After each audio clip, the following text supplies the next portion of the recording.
Hi, this is Patriots Podium, and I am Conservative Party State Chairman Jerry Kassar. Patriots Podium is a regular party podcast that brings newsmakers, elected officials, and conservative leaders to you as they participate in the freewheeling discussion on a wide range of current topics. I am pleased to have the Senior Founding Fellow of the Empire Center, E.J. McMahon, join us for what I think will be a lively discussion. The Empire Center is an independent, nonpartisan, nonprofit think tank. They promote public policy reforms grounded in free market principles, personal responsibility, and the ideals of effective and accountable government. EJ has worked as a journalist, a government fiscal expert in the legislature, deputy commissioner of tax and finance, and as vice chancellor of the state university system. He's well published, with his commentary carried in numerous publications, including the Wall Street Journal, New York Times, and New York Post. EJ, thank you for being with us.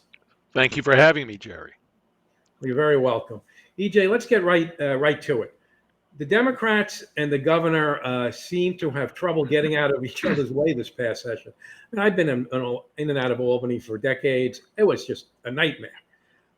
And I do think that they continue to move more towards the extreme and costly positions in terms of policies and programs. It's almost like there are no breaks anymore. Has the concept of pension and health reform from a fiscally prudent perspective been totally lost in Albany? They've almost gotten slid onto a back burner. I know that we can talk more about the broader fiscal picture I think that they fit into, but the pensions costs, public pension costs at every level in New York State, including not least New York City, just escalated tremendously over the past 20 years. And at this point, they've kind of leveled off at a very high level. So the state and the city and all the school districts combined are spending $16 billion a year on pension contributions. That was what the tax-funded contributions to pension funds. New York City is almost 10 billion of that. Now, to give you perspective, 20 years ago, the figure was maybe a total of 2 billion. Even 10 or so years ago, it was maybe 10 or 12 billion. So it rose to a very high level, and it's kind of stayed at a very high level. Now, that happened because the State Court of Appeals has required that the state and its local governments, including the city, have to make the actuarially required contribution to the pension funds. It's a little bit of cheating on that, but not as much as in other states. So our pension costs in New York are very high, only in part because benefits and pensions are generous. It's also because the taxpayers here have to make the contribution, whereas, in some states like Jersey and Illinois, they just spent years not doing it, and so they have even bigger pension bills and impossible catch-up schedules. But yeah, I mean, in terms of health benefits, it's the same thing. We saw governors take sort of weak-kneed stabs periodically at trying to hold down usually retiree healthcare costs, which are extremely generous in the public sector, but nobody's really trying. And in fact, a typical sort of predictable outgrowth is the more years you go without trying to do pension reforms, the more proposals you see for rolling back the reforms we did. So taxpayers in New York are saving billions from the pension reforms that were enacted starting almost 15 years ago. First, there was so-called Tier 5 under Governor Patterson, then there was Tier 6 under Governor Cuomo. Neither of those went far enough, by the way, but they have produced deepening ongoing savings compared to what the old plan would have cost. Predictably, there's bills in both houses of the legislature that would roll back those reforms and increase the costs again. And healthcare is the same. Health insurance is the same thing. There's a big fight going on in New York City now because of the city's attempt to shift retirees to Medicare Advantage plans, which is what those of us who are of Medicare age in the private sector already rely chiefly on Medicare Advantage plans. But the retired city employees, like retired state employees, are eligible for continuing so-called very cheap, if not free, wraparound coverage from their former employer around their Medicare. That's gotten very expensive for the city. The city shifted to a Medicare Advantage plan.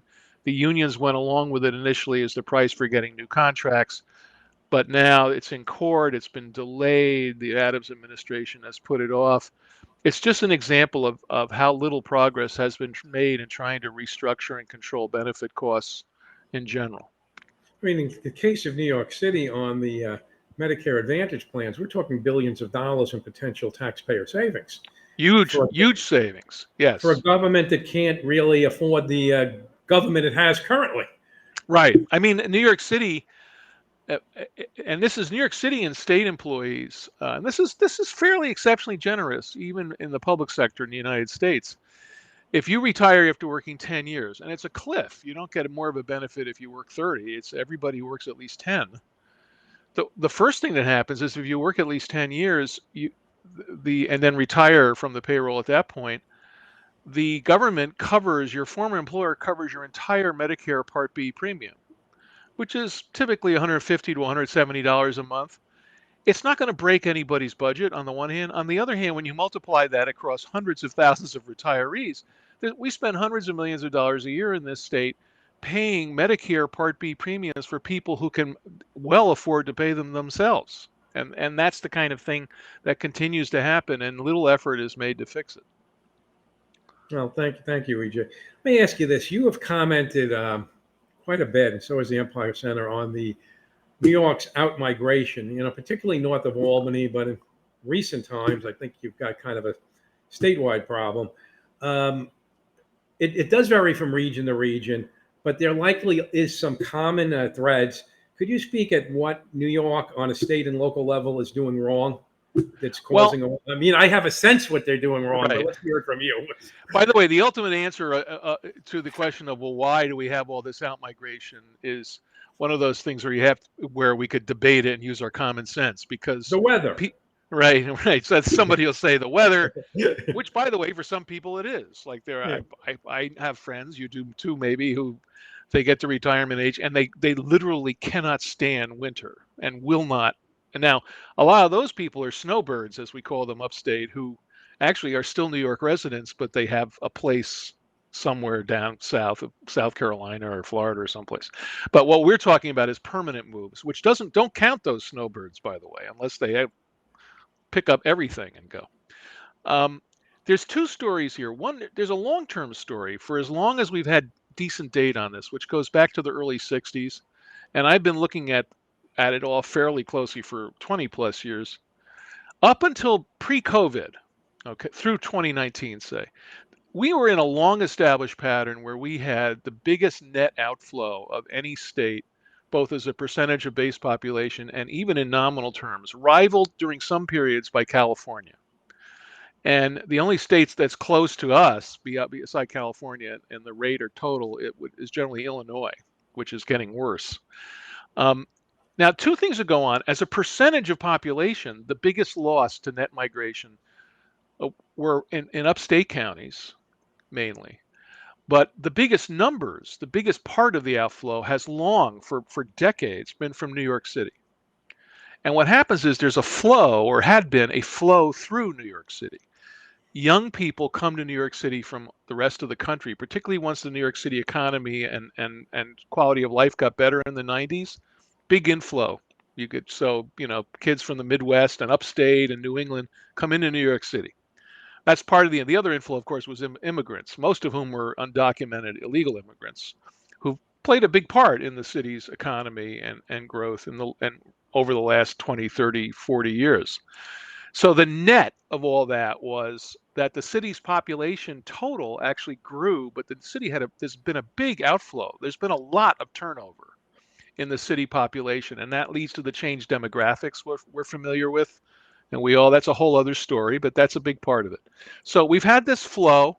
The state's population bottomed out in the 70s and began to slowly grow in the 80s and 90s and early in this century. Throughout that period, we had a big net migration loss, but our total population grew because the birth rate was decent and because we had this, the outflow was partly replaced by immigration and migrants from other states. Then comes COVID, and that changed all of the numbers. Remember, Jerry, and that this is big on redistricting, which I know is a big topic for anybody in politics, especially. we surprised to the upside. The 2020 census said that we actually had a population increase, one of the biggest population increases of any decade in the 20th since the mid 20th century in New York, right? 800,000 plus more people in 2020 than in 2010, the census said. As a result, we just eked through without and lost only one seat as opposed to two. However, and that count is like almost to the day when COVID is hitting. What's happened since then is there was a huge outflow from the state, and 2/3 of it was from the city. So we've lost 2/3 of that population growth is lost. I mean, 2/3 of that population growth is gone, and most of that loss is from New York City. There was an outflow from New York City. The outflow was to everywhere.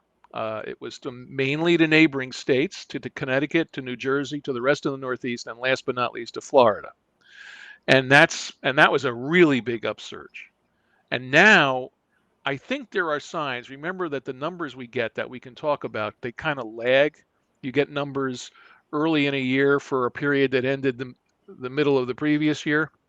There were signs in the latest numbers, which went through the middle of last summer, that the outflow had kind of leveled off and we were going back to the old pace. But there's other signs also that we've had a big upsurge in the number of high income people leaving New York who are not simply replaced. We had a really big loss of people with higher incomes. And the average income of people leaving New York in the first full year after the pandemic was people moving to other states was $130,000 a year. That's the average. That's 14% more than the prior year. It's very, very high, both by national standards and historic standards. The average income of people moving to Florida in the first full year after the pandemic was $223,000.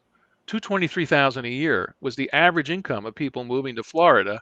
That was 64% more than the prior year. So obviously, that's being inflated by a small number of people with very high incomes adding into the mix, and all the other data show that. In a sense, are you saying if you can afford to move, you have become far more likely to move? Yeah. Well, yes, in COVID. Now remember, most of us, except for the very highest earners who have more portability, but most of us are in homes that we don't just like flip casually. And what also happened after COVID was the lowest mortgage rates in history and a big spike in home prices. So what happened with people who were inclined to move, and it was kind of that time, boomers like present company, your house was, a lot of people looked up and realized my house is never going to be worth more than it is right now. And interest rates are never going to be lower than they are right now. And so it was a great time. It was a great seller's market, and there were a lot of desperate buyers. So that was a big part of the turnover. And that now has changed. Obviously, as we all know, the home buying market now is just dried up. Prices have leveled off at high levels. They've actually gotten soft, and there's very little activity now. And that tends, if you look at the trends in our outmigration in New York and our population growth, you'll see relations to economic conditions affecting the real estate market, which is a big part of it. So if you could afford to leave, you left. And if you owned a home that you could sell and that it was time to get your equity out of, you were doubly in a position to afford to leave. And that's what happened. And then there were a lot of news stories in all of the news media in New York City in particular. Times had all these anecdotal stories about the quintessential gentrifying young couple who maybe had their first kid and a second on the way in Park Slope or something. People who were kind of affluent, who were going to move eventually anyway. And they said, okay, we're out of here. They just left. They went to the Hudson Valley, they went to New Jersey, they went to Connecticut. And that it kind of accelerated plans people already had. So we had it, and we have yet to fully recover it in any way from that outflow. It's slowed down, and it's slowed down largely in large part because the real estate market for those who own their homes has like frozen, more sort of. But it really accelerated a tendency that's not good for us. So, I mean, it's a complex issue that has the greatest effect in certain perfect storm scenarios, of which Yes, COVID and was the a perfect storm, you might say. But elements of the absolutely, storm exist on the horizon in New York State more than they exist in many other states. absolutely. But using the Northeast as a comparative, because we know this is not the problem in South Carolina or Florida, Right, in right. terms of the Northeast, think of it as New England and the mid Atlantic states. Is New York State the the center of outmigration? I know the Yes, numbers would point to. Okay, yes. There's no question. We are the epicenter of net outmigration in the Northeast. The other Northeast states have net outmigration, but for the region as a whole, especially since 2020, New York's the whole story. In fact, Connecticut had a pretty good year the first year after the pandemic by struggling Connecticut standards because of the influx of New Yorkers. So the Northeast as a region is a loser, but New York more than ever accounts for an really outsized share of the region's loss, even greater than our share of the population to start with. no, thank you. EJ, you and I have had a number of discussions over the years. You're a student of history. I enjoy talking of history, probably because I've been around a long time. But we've had many conversations about great men and women of New York's past. Who or whom in the past few decades come to mind when we speak of those who made it the Empire State? And the ancillary on that would be, who comes to mind when you think of the expression that made us the Vampire State? Empire State versus Vampire State. History, your view. Um, the one name rises above all the others that is the shadow is very long, very deep, and still here. And increasingly, there's a whole new generation of people. I'm very conscious of it. I'm sure you are too. My own grown children among them, who don't have this person's image and name in front of them, except when they go to certain places. But Nelson Rockefeller is by far the most important figure in late 20th century in New York history. The state would have been very, very different in certain respects without Nelson Rockefeller had energy and vision. It was a negative energy and vision, I think, from the standpoint of fiscal conservative. It was very expansionary in many respects. Obviously, it was a big bucks vision. It was heedless of cost and long-term impact on affordability. But there's no question that everybody's been dealing, to one extent or another, everything about the state and every region of the state since the 1960s, and I mean early in the decade of the 60s, has basically been one way or the other dealing with Nelson Rockefeller's legacy. And so that, first and foremost, you got Rockefeller. Then you talk about who are other individuals. And by the way, there were people even to this day who affect us. For instance, you think of Tom Dewey. Most students of history, especially younger ones, think of Tom Dewey as the guy who was the name on the headline that Truman is holding up because he was supposed to be Truman and he didn't. Dewey defeats Truman. He was a 3-term governor of New York. And among many other things, the Thruway is Tom Dewey's legacy. We name things after guys who had nothing to do with them in New York. Dewey built the Thruway, and it's named after Dewey.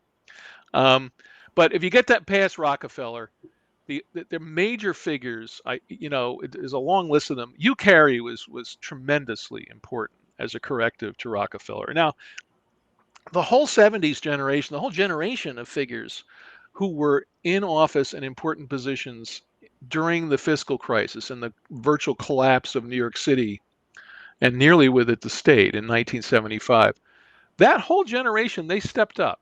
And Carey is absolutely crucial. Everybody involved in that effort now, to an increasing degree, agrees that Carey was a truly great man in the sense of dealing with that. Now, Carey, unlike Rockefeller, Carey was not an innovator or somebody who came in and left a mark because of his vision and the things he wanted to do and did. Carey came in and managed a crisis and led through a difficult period and did it really well. And there are many people who were admirers of Carey have often said the closest to criticizing him, they'll say, is is that Carey was not only superb in a crisis, that he was maybe not only at his best in a crisis, he maybe was only at his best in a crisis. But you have Carey first and foremost, without whom who knows how things might have turned out. I think on the whole, and increasingly, it's recognized that Koch was very important. Again, these are flawed figures, to be sure. I think that you have Koch in the era before an immediate wake of the fiscal crisis also was an important figure. I think that the establishment of, in general, you have a figure like, as a figurehead at least, not that he was not important, and he's still around, it would be James Buckley, because of the growth of the Conservative Party, quite frankly, and its influence on the Republican Party in the post, which ultimately plays out more in the post-Rockefeller era. You have then you have Mario Cuomo as a major figure, because he served. We had a series of 3-term governors. Carey was only 2. Mario's important. Mario it represents an era where all of the lessons learned in the fiscal crisis are kind of slowly forgotten, not completely, but there's a relaxation of the fiscal discipline that had been imposed under Carey. Mario's approach was always to split the difference and to do deals with the 2 legislative leaders. It was always one Democrat and one Republican. Spending went out of line again, went out of control. There were tax cuts through the Carey and even Cuomo eras up till the 3rd term of Cuomo, made possible by the enormous surge of revenue we had. But those are very important things. And then you have the correction of Cuomo in the Pataki era, who we worked with, and both of us as staffers in the state assembly. I want to speak out for one other guy, and this was the term I used in my eulogy or obit for him several years ago when he passed away, was our former boss, Rap Rapplier, who's not the Clarence D. Rapplier of Norwich, New York, who was the Assembly Minority Leader from 1982 to the mid-90s. Not a household name by any means, even in the peak of his. But he's the most consequential New York politician no one ever heard of. Because for a whole variety of reasons we could spend days talking about, if there's no Rap, there's no Governor Pataki. Now, by the way, Al D'Amato is an important figure in the election of Governor Pataki, too, as a matter of politics. Clearly, that's a whole other side of it. But if there's no Rap, there's not a state legislator, there's not an environment in which George Pataki establishes a credible record and his own knowledge of issues and his own credibility ultimately as a candidate. And the whole program that Pataki implemented his first term in office was the program developed by state assembly Republicans under Rap Rapplier, not Senate Republicans. And that's Rap, and Rap was an unsung hero of that era, I think, in an important supporting role. Yeah, I have a picture of him asking me a question behind me, which has gone with me wherever I've been. And the reason I have this picture, really, he's asking me a question and I'm giving him an answer, and you could tell in his eyes that he kind of knows that possibly I am extending the truth a little bit. I can't imagine. He's saying nothing to me, but I could read his face, and I always keep that there just as a reminder that some people may not say what they're thinking, but you know what they're thinking. Well, I know exactly the look you mean. And by the way, this reminds me of another ex-boss of mine. And just because he's an ex-boss of mine, I will confess bias. But these are people who are in supporting or in secondary roles. It was a very impressive group of people in that era, I think. The business community, the economy in New York was in free fall, and there were a lot of problems in the 70s. And one of the people who comes to the fore and creates the Business Council of New York State out of 2 increasingly kind of weak and organizations, what was then the State Chamber of Commerce and an outfit called Associated Industries of New York, was Raymond T. Schuler. Ray Schuler had been a DOT commissioner under he had been the executive deputy DOT commissioner, and one of those executive deputy who actually was the guy who ran the department. If you like, there's people who know about that in state government. Then he becomes commissioner. This is in the Rockefeller Wilson late era. He's commissioner under Carey. He was a Democrat, but who had started as a junior staffer under A. Roy Harriman, and really blossomed in the Rockefeller Wilson era, continues working there under Carey. And then in the late 70s, he starts the Business Council of New York State. The Business Council of New York State, I am talking my own book here, as they say, but this has the added advantage of being true, was extremely influential and important in helping you, Carey, and Mario Cuomo craft policies that helped bring back the state's economy, particularly the major employers and manufacturing companies in the era of the 80s and early 90s. And he's another figure, I would say. And then we had strong legislative leadership. Now, again, there were a lot of things I would argue with in their policies they advocated or the deals and compromises they made. But you had Stanley Fink as the Democratic Speaker of the Assembly. There's a curiously large number of Brooklyn people in this mix, I would note, I Jerry. wouldn't look at it that way. And Warren Anderson, the Senate Majority Leader from Binghamton. These both had Anderson played an important role during the fiscal crisis response and right up into the late 80s. Fink started right soon after the crisis. I mean, he was in the Assembly and then succeeded Steingut as Speaker. Again, these are really important figures. And then there was one last guy we could go on, and I wrote something about him that was in the Post, was Richard Ravitch, who played a really important role, who had been a successful builder-developer at a fairly early age. And Carey pulled him in to take over the Urban Development Corporation when it was about to default on a bond payment and send the signal, actually, that ultimately led to the city's problems. And it was a very crisis moment. He played a really important role as one of several key supporting players for Carey during the fiscal crisis. And then later, and then in the early 80s, he was made chairman of the MTA, and he led the reorganization, rebuild of the MTA, which included, to be sure, a regional tax solution. But in that case, the money was spent effectively. They did a big revenue package for the MTA, and they spent it well. As anybody who lived through that era can tell you, you had these junky, clanky subway cars covered inside and out with graffiti. You had an inefficient, poorly run commuter rails. Grand Central Station was sort of gritty and run down, and everything was not good. And Ravitch personally played a really big role, not just as a figurehead, in pulling together support from the corporate leadership of the city at the time and on a bipartisan basis, the legislative leadership, to get the MTA to restore, reform, and restart the MTA and put it on literally and figuratively on the right track. And recently, he was a very liberal Democrat. His political positions on a whole lot of things were way, way far away from the conservative party's principles. But he was a voice for fiscal responsibility. EJ, one other person, Robert Moses, thumbs up, thumbs down. Where is he in this picture? Well, Robert Moses, I mean, look, I'd be among the people who count myself as a big admirer of Robert Caro, the great biographer of Moses, the power broker, and all that. I do think there's a lot of legends that have grown out of that. Robert Moses was not a pleasant person. You would not.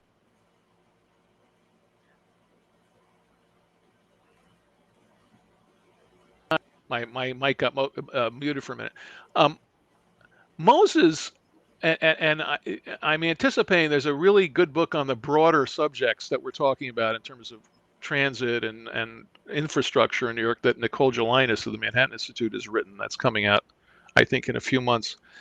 And one of the points she makes, I think, then she has made in print, the things for which Moses is blamed, and people say, hey, Moses put that highway there, or Moses did this, Moses did that. Now, Moses was a man of great vision, but you have to understand the entire civic leadership and the elite of New York City wanted all the stuff that Moses was doing. He was enormously effective at doing it, but the elite of New York City and the leadership wanted expanded highways and bridges. They wanted everything Moses did, and Moses delivered. So he's another guy who's like Nelson Rockefeller in the sense of, he's great in the great and terrible Oz sense, but there's a lot of things you can look at and say, if not for Robert Moses, really would he really be better off? There's a lot of outrages done under Moses. There were a lot of crazy ideas he pushed and fortunately didn't get in the end, like running the highway through Midtown Manhattan and the Oyster Bay Bridge and things like that. But Moses is a lesson. in the Caro book, I would recommend again. Like there's some things in the Caro book that I think never were right in the first place, like the notion that Moses should have run railroad tracks down the middle of the right-of-way of the Long Island Expressway or something, which was, impractical and nobody would have wanted at the time anyway. But I, I think that Moses also is someone who increasingly, in retrospect, his positives are going to be appreciated as much of his negatives. And again, there were a lot of negatives, there's no doubt about it, but there were also a lot of I positives. mean, Let's put it this way: we could get things done then that we don't get done now. where I live, I look out the window at the Verrazano Bridge, but I walk down the block from my church, my parish, and I see a highway where the parish used to be, and then I Right. look the other way and I see the bridge, which, I mean, can you just imagine what the Northeast would be like without the Verrazano Bridge? And Jerry, that's perfect. I mean, you like in microcosm, and there's a lot of people like you who live in neighborhoods of New York City or in the suburbs who can look in one direction and say, "Boy, thank goodness that's there," like the Verrazano Bridge, and then look in the other direction and say, "This destroyed our whole community." Something else that Moses Bridge did. Yes. It's that's the mix of Robert Moses. People are always asking me why certain blocks end and then they start, and addresses make no sense, and there's avenues missing. I said, well, in all honesty, they were all here. They've Yes. gone because of the bridge. So there's a Right. lot. There's a Yeah. lot. I mean, there's no place downstate you can go where Moses' impact hasn't been felt, let alone Absolutely. driving out to Long Island or going to any one of the parks on Long Island.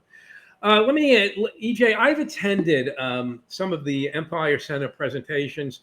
And when you do these, they're fairly complex presentations with experts coming in on a variety of issues, whether it be crime or housing, education, transportation. I mean, these are really experts in the area with fantastic credentials. Can you tell us a little bit more about the Empire Foundation's work and how you hope to make your efforts actual public policy? Well, the Empire Center started as a project, which sometimes means nothing more or less than letterhead, of the Manhattan Institute for Policy Research, where I'm proud to still be an adjunct fellow. So this is back in 2005. And the idea was to have a focused area of doing research and policy analysis and come up with ideas for improving public policy focused on New York State. And then the Empire Center was spun off by the Institute as a freestanding, separate organization, which has 501c3 charitable status like other think tanks, in 2013. So it's basically, it's actually a little before that. So we're almost hitting our 11th anniversary now. And the idea is, basically the idea behind the Empire Center, with like any organization like this, really, left, right, or center, is to call attention, is to help. Ultimately, it's an exercise in public education, and it's saying, informing people, and policymakers obviously are a key target audience, people who are in public office or working for people in public office, as well as journalists, those who are still around, which is a whole other area because they're dwindling, and educating the public in general and those people in particular about, here's what's actually happening to the economy and the finances of our state and cities. Here are ways that we can do better, and ideas for improvement. And so I mean, one idea that I think we're particularly proud of being associated with was, we did a lot to promote the idea of the property tax cap for New York State, which applies throughout the state with the exception, importantly, of New York City. And the property tax cap that then Governor Andrew Cuomo pushed through 11 years ago, 12 years ago now, was basically based on a proposal we had been continuing to advance for more than 10 years before that, in fact, going back to work I did before the Empire Center existed. That's an extreme example of something I think where we were very successful, and we still need to help keep reminding people of why that particular policy is important. But again, we try to be informative across a wide variety of areas so that people understand what they're in government and in public in general, understand what are the alternatives, how could we do better. Behind me, you see in this image, for those who see the video, is a copy of a book we published late last year entitled "The Next New York." And it's a series of essays and really kind of policy reports, if you will, policy analysis by people who know what they're doing, experts in the field, people associated with Empire Center, also several of the Manhattan Institute's leading scholars, including Nicole Gelinas, Ray DeMonico, Raphael Mangual on crime, who's just unsurpassed, talking about what are the issues in New York, what are the problems, what's the status quo, and what can we do to improve it. And fortunately and unfortunately, fortunately, although this appeared at the end of last year and early this year, everything in it remains valid and live and relevant, because unfortunately nothing was done to change any of these problems in the most recent legislative session, including not least addressing the state's budget problems, which are getting worse by the moment. Yeah, let me ask you this. Transparency, the Empire Center, Empire Foundation, you've gone to court, you've litigated, and you is it Empire or is it Manhattan Institute now? Maybe I'm getting them mixed up. Well, the Government Justice Center is an organization that was set up that's allied with the Empire Center. And you've done a lot with transparency issues, yeah, which are important because people don't realize how, I mean, I'm no conspiracy theorist, I guarantee you that, but people do not realize how much information is not provided freely to the taxpayers or the general public by their government. Right. We've done a lot to promote, and organizations like ours across the country have done a lot to promote transparency. In fact, that gets to another big issue.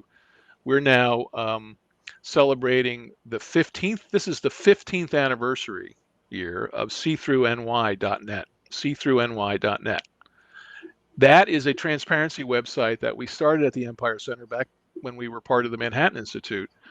And the complete state, and we're going back 15 years worth at a maximum, we have the complete state payrolls for every year since then, a list of pensioners, of contracts, union contracts, of expenditures, detailed expenditure reports from the legislature, which are issued but never looked at by anybody else. A rundown of the pork barrel spending that's been increasingly part of the budget. Now, all that sort of stuff. And by the way, the public payrolls we have are for every level of government, for the state government, for the city government, for every local government, school district in the state, public authorities. And that's where transparency really plays a role. And I'll give you an example of a big role it played. A few years ago, you may recall, there was a big kerfuffle over the discovery of the massive amounts of overtime that some people working for the MTA were collecting because of mismanagement and poor oversight of capital projects. Those numbers were disclosed by the payroll filings that we obtained and posted at See Through NY. And that's the kind of, that's the role that transparency can play. And yes, we've had to litigate a lot to get some of that material, sometimes less than others. The state under Comptroller DeNapoli, has been pretty open in providing information, which has been helpful. But pushing the public authorities and the local governments to provide more, which we're still doing, that's a really big part of promoting better government and more cost-effective government. Well, thank you. EJ, let us wrap up here. Do you have any final words for our audience?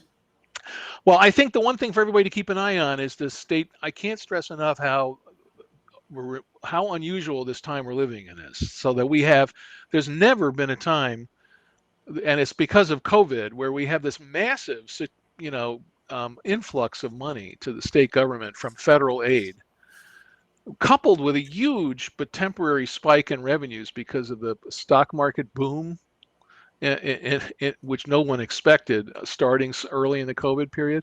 There's been nothing like this since World War II, when New York and a lot of other states had developed massive surpluses because of the war industries. Right on the heels of the Depression, there was all this money poured in. Now, in those days, states like New York, after the war, they spent a lot of this money building up infrastructure for a vastly expanding population, right? We built the Thruway in part with surplus war money, or seeded it.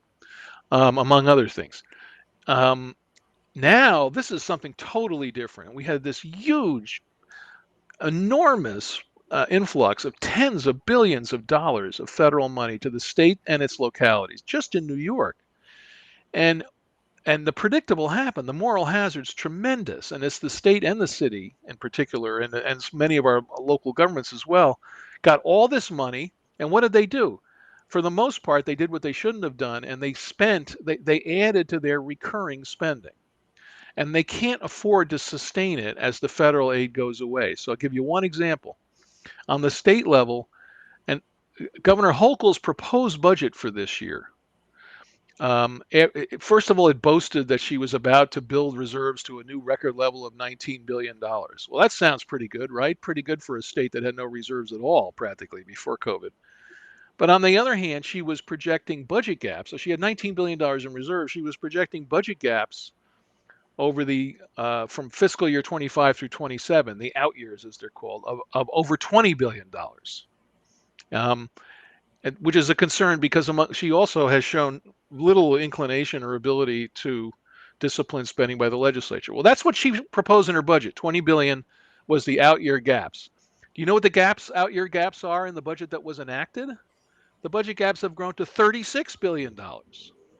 And a big part of that is huge projected increases and a commitment to spend massive more amounts on education and Medicaid, which are perpetual. You get locked into contracts with teachers and commitments to entitlements for healthcare. These are going to be very hard to unwind politically. And the concern is nobody in Albany, including, by the way, legislative Republicans, seem to have any plan in mind over what to do about it.